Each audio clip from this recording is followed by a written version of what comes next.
Bonjour à tous, c'est Sandy. Aujourd'hui, je vais vous présenter 4 jeux de mots. On va commencer par le jeu Unanimo, qui est un petit jeu à partir de 7 ans et qui se joue de 3 à 12 joueurs. Le jeu est assez simple, il suffit donc de trouver 8 mots en lien avec une catégorie, sauf que c'est l'inverse du petit bac, il faut avoir un maximum de mots en commun avec les autres. Par exemple, pour le thème magie, on pourrait dire baguette, chapeau, lapin, enfant. Et si 4 personnes ont donné le mot baguette rapporte 4 points. Le but du jeu étant donc d'avoir au bout de 3 thèmes différents un maximum de points, tout simplement. Mais c'est pas si simple que ça. Ensuite, donc on a le jeu Bananagrams, qui est un Scrabble en plus rapide, puisqu'il se joue environ en 10 minutes, qui est à partir de 7 ans et se joue de 1 à 8 joueurs. Donc en fait, chaque joueur va jouer de son côté, donc au départ va prendre un certain nombre de tuiles et devra les assembler de cette façon pour qu'elles soient toutes ensemble. Une fois qu'il a fini, il devra annoncer pot de banane et là, tous les joueurs reprennent une tuile et recommencent. Le but du jeu étant donc qu'il n'y ait plus assez de tuiles au milieu pour que les joueurs puissent en prendre et le jeu se termine quand quelqu'un a réussi à assembler donc du coup toutes les lettres. Je vous présente ensuite Checklist qui se joue principalement à 2 mais peut se jouer aussi à plusieurs si on doit deviner par exemple les cartes de notre voisin de gauche.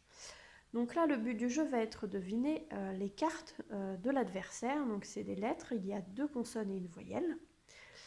En sachant que au départ on sait que ça ne va pas être les nôtres puisqu'il y a une carte par lettre. Et en fait, on va devoir donner des mots, par exemple sur le thème maison. Donc là, par exemple, je peux lui dire chaise, et l'adversaire va me dire dans chaise combien de lettres à lui font partie de ce mot. Ainsi de suite, on va donc deviner quelles sont les lettres de l'adversaire. Le plus rapide est le gagnant.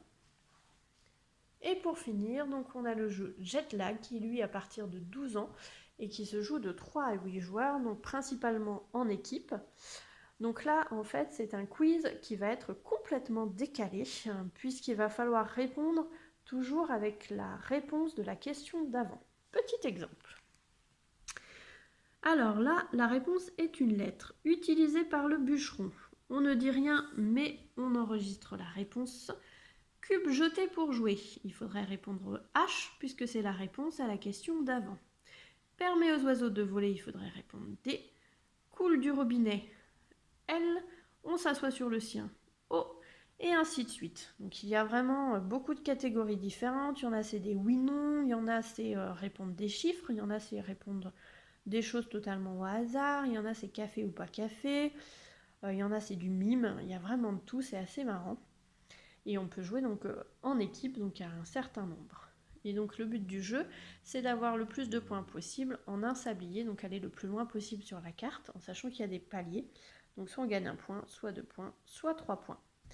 Voilà pour aujourd'hui, j'espère que ça vous a plu. Je vous dis donc à bientôt sur Sandy Waka Waka 49.